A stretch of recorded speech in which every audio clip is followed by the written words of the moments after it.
कहानी की शुरुआत होती है उत्तर प्रदेश से, और इसी उत्तर प्रदेश के अंदर एक ज़िला लगता है मुरादाबाद ज़िला। और ये जो मुरादाबाद ज़िला है यहीं के अंतर्गत एक इलाका आता है पकबाड़ा इलाका, और इसी पकबाड़ा इलाके के अंतर्गत एक गांव आता है रतनपुर गांव। और ये जो रतनपुर गांव है, इसी गांव के अंदर एक व्यक्ति रहा करते हैं, इनका नाम है रिंकू सिंह। रिंकू सिंह पेशे से ग्रोथ सेंटर फर्म में एक ठेकेदारी का काम करते हैं, लेकिन साथ के साथ ये बीजेपी के बूथ अध्यक्ष भी हैं। सारी ही चीज़ें बहुत अच्छी चल रही थी। जो कुछ मेहनत पैसा कमाया करते थे तो इनकी जो पत्नी थी उसी पत्नी के हाथ पे रखा करते, इसी से इनके परिवार का भरण पोषण चल रहा था। सारी ही चीज़ें बहुत एक्यूरेट तरीके से चल रही थी, यानी रिंकू सिंह अपने परिवार को चलाने के लिए हर संभव कोशिश कर रहे थे। लेकिन इसी बीच में एक तारीख आ जाती है, 1 अगस्त साल 2025। और इस 1 अगस्त साल 2025 को चूंकि रतनपुर गांव के अंदर इस तरीके की अफवाह बहुत ज़्यादा थी कि गांव के अंदर ड्रोन वाले चोर आ रहे हैं। अब जैसे ही ड्रोन वाले चोर की अफवाह इस गांव के अंदर उड़ती है तो गांव के कुछ लोग जो होते हैं वो गांव के अंदर जगह जगह बैठ बैठ कर पहरा दे रहे होते हैं। लिहाजा 1 अगस्त साल 2025 को जो रिंकू सिंह होते हैं ये अपनी पत्नी से कहते हैं कि मैं भी जरा गांव में जा रहा हूँ, देखता हूँ कि क्या हाल चाल है, लोग कहाँ कहाँ बैठे हैं, क्या कर रहे हैं। लिहाजा रिंकू सिंह जो होते हैं ये अपनी पत्नी से ये कहकर और शाम का खाना खाकर चले जाते हैं। अब उसके बाद में रात के तकरीबन 9 से 10 बजे के आसपास का समय हो जाता है। अब 9 से 10 बजे के आसपास जब रिंकू सिंह लौटते नहीं है तो उनकी जो पत्नी होती है उनको चिंता होती है, इसलिए वो अपने पति का मोबाइल नंबर ट्राई करती है। अब जैसे ही पति का मोबाइल नंबर ट्राई करती है तो पति का मोबाइल नंबर तो घर पे ही बोलता है। अब पत्नी समझ जाती है कि ये जल्दी जल्दी में शायद मोबाइल घर भूल गए, इसलिए पत्नी जो थी उनके दोस्त एक रोहित होता है, उस रोहित को कॉल करती है। एंड कॉल करने के बाद में पूछती है कि रिंकू कहाँ है। तो जो रोहित होता है वो कहता है कि हम सारे लोग मंदिर पे बैठे हुए हैं। उसके बाद में पत्नी कहती है कि चलो ठीक है, मैं बस पूछने के लिए कॉल किया था। उसके बाद में पत्नी और जो परिवार के अन्य सदस्य होते हैं सब के सब शाम का खाना खाकर बहुत ही गहरी नींद में सो जाते हैं। अब जैसे ही सुबह का वक्त होता है तो इसी सुबह के वक्त पर कुछ लोग दौड़े दौड़े भागे भागे इसके घर पे आते हैं, रिंकू सिंह के घर पे। और आने के बाद में कहते हैं कि जो मंदिर है उसी के पास में रिंकू सिंह की एक तरीके से डेड बॉडी पड़ी हुई है। अब वो नशे की हालत में है कि उसकी डेड बॉडी पड़ी हुई है इस बारे में नहीं पता। लिहाजा जो घर पड़ोस के जो लोग होते हैं तुरंत भागते हैं। भागने के बाद में तुरंत रिंकू सिंह को उठाते हैं एंड उठाने के बाद में तुरंत नज़दीकी पुलिस थाने पहुंचते हैं। अब पुराने अस्पताल के पास में ये इस तरीके से मिला था शव। अब उसके बाद में जो घर परिवार वाले लोग थे जब ये लेकर पहुंचे वहाँ पर ट्रीटमेंट शुरू किया गया। तो जो हॉस्पिटल का स्टाफ होता है वो थोड़ी ही देर ट्रीटमेंट करने के बाद में कहता है कि शायद रिंकू सिंह की मौत हो चुकी है। अब वहीं से तुरंत पुलिस को इन्फॉर्म कर दिया जाता है। उसके बाद में पुलिस जो थी आती है, आने के बाद में डेड बॉडी का पंचनामा करती है एंड पंचनामा करने के बाद में सीधा डेड बॉडी को पोस्टमार्टम के लिए भेज देती है। अब इधर दोस्तों डेड बॉडी पोस्टमार्टम के लिए भेजी गई थी। इधर पुलिस इस पूरे मामले में रिंकू सिंह की पत्नी और रिंकू सिंह के परिवार वालों से पूछताछ करती है। क्योंकि पूरा जो मामला था ये अभी तक न जिस्म पर कोई चोट के निशान न कोई खरोच के निशान, तो ये मामला शायद सुसाइड का ही लग रहा था। और ऐसा लग रहा था कि शायद रिंकू सिंह ने कुछ खा लिया है और जिसकी वजह से उसकी जान चली गई है। लेकिन पुलिस ये जानना चाह रही थी कि आखिरकार अगर रिंकू सिंह ने सुसाइड किया है तो उसके पीछे रीजन क्या होगा। लेकिन फिर भी पुलिस अज्ञात लोगों के खिलाफ हत्या का मुकदमा दर्ज करती है एंड इस पूरे मामले के अंदर पूछताछ शुरू करती है। सबसे पहले रिंकू सिंह की फैमिली में रिंकू सिंह के जितने भी परिवार में लोग होते हैं सबसे पूछा जाता है। रिंकू सिंह की पत्नी से पूछा जाता है कि तुम्हारे पति की किसी से कोई दुश्मनी थी क्या, किसी से कोई रंजिश थी क्या, किसी से कोई पैसों का लेन देन, किसी से हाल फिलहाल में कोई झगड़ा हुआ हो। तो जो घर परिवार के लोग होते हैं साथ के साथ रिंकू सिंह की जो पत्नी होती है सारे के सारे लोग यही कहते हैं कि साहब हम तो बहुत सीधे साधे लोग हैं, ना हमारा किसी से कोई झगड़ा, ना किसी से कोई विवाद, ना किसी से कोई पैसों का लेन देन। अच्छा, पुलिस रिंकू सिंह के कामकाज के बारे में पूछती है तो पता चलता है कि ग्रोथ सेंटर में ये एक ठेकेदारी का काम किया करते थे, साथ के साथ भाजपा के बूथ अध्यक्ष भी थे। अब जैसे ही पुलिस को ये सारी चीज़ें पता चलती है तो पुलिस इस पूरे मामले में अब सतर्क होती है और उसके बाद में इस पूरे गांव के अंदर बारी बारी से पूछताछ की जाती है। इधर जो डेड बॉडी थी पोस्टमार्टम होकर डेड बॉडी आ जाती है, लेकिन पोस्टमार्टम की रिपोर्ट में भी ये ऐसा कुछ पुष्टि नहीं हो पाती है जिससे पुलिस का संदेह या पुलिस को किसी के ऊपर शक हो। लेकिन पुलिस को लगने लगा था कि शायद आत्महत्या का मामला नहीं है और शायद इस पूरे मामले के अंदर हत्या की गई हो।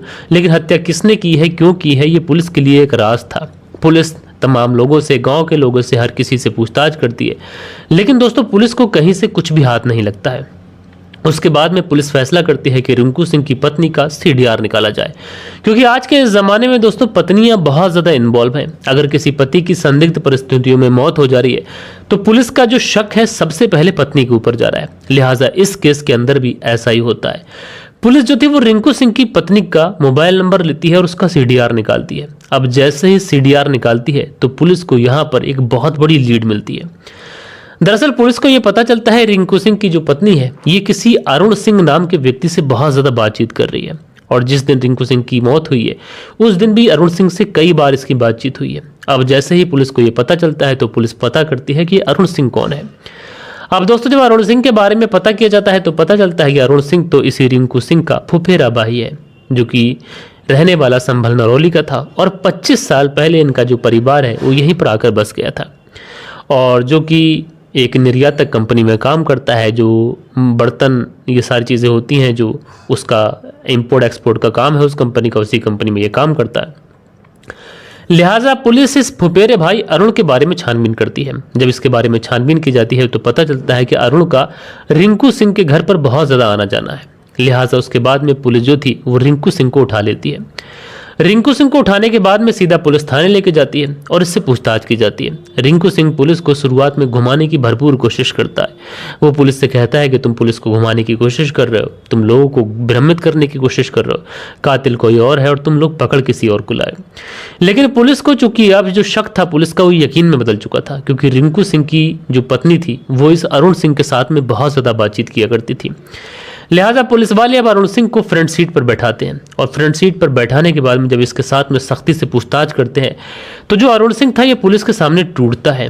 एंड टूटने के बाद में जो कहानी सुनाता है उस कहानी के हिसाब से अरुण सिंह का रिंकू सिंह के घर पर बहुत ज़्यादा आना जाना था। अब रिंकू सिंह काम के सिलसिले में कभी कभी बाहर भी रहता, तो इसी बीच में अरुण सिंह की रिंकू सिंह की पत्नी के साथ में नज़दीकियाँ हो जाती हैं। जब उसके साथ में नज़दीकियाँ होती हैं तो अवैध संबंध होते हैं। जब अवैध संबंध होते हैं तो मिलना मिलाना शुरू होता है। और दोस्तों जब मिलना मिलाना शुरू होता है तो कहा जाता है कि इश्क और मुश्क ये चीज़ें ऐसी होती हैं कि छुपाए छुप नहीं पाती, और इस बारे में आखिरकार रिंकू सिंह को पता चल जाता है। दोस्तों जब रिंकू सिंह को इस बारे में पता चलता है तो वो इस बारे में बहुत ज़्यादा विरोध करता है। वो अपनी पत्नी से इस बारे में बात करता है, उससे कहता है कि तुम जो कर रही हो ये रास्ता गलत है और इससे तुम्हारा हंसता खेलता परिवार उजड़ सकता है। वो अपने फुफेरे भाई अरुण सिंह से भी बातचीत करता है। लेकिन दोस्तों अरुण सिंह और रिंकू सिंह की जो पत्नी थी इन दोनों को शायद एक दूसरे की लत लग चुकी थी। भले ही ये रिंकू सिंह के सामने तो ये कहते हैं कि आइंदा से हम लोग नहीं मिलेंगे, लेकिन पीठ पीछे रिंकू सिंह की ये दोनों एक दूसरे से मुलाकातें किया करते, घंटों घंटों फोन पे बातें किया करते। अब जब रिंकू सिंह को ये चीज़ें नागवार गुजरती हैं तो वो अपनी पत्नी के ऊपर सख्ती बढ़ाता है।